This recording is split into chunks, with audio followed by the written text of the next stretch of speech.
Kia Bungo 2, single cabin, 4x4, timing gear, JT engine, mechanical. This unit is bound to Davao City. Ang atoang client ang nagpili sa setup sa iyahang unit, which is basic LTO required lang stickers. Ang body color is a desert khaki. Originally, left-hand drive ang atoang unit, no conversion nga nahitabo.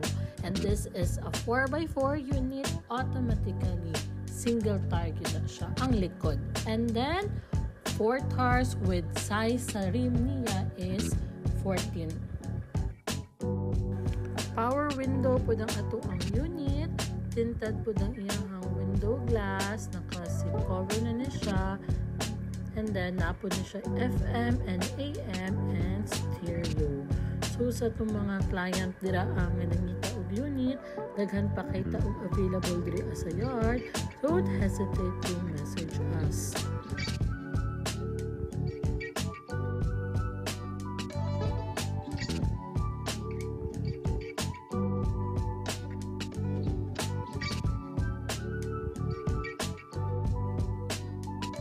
Very neat kayang atake sa ato ang unit. Nindot kaayo ang pag-build niya, bagay kaayo ang iyahang off-road tires. Ang ato ang client ang nagpili ngayon ani ang setup sa iyang unit. So sir, to bother, salamat kayo sa inyong pagsalig sa amua. Ingat pirmi sa inyong biyahe.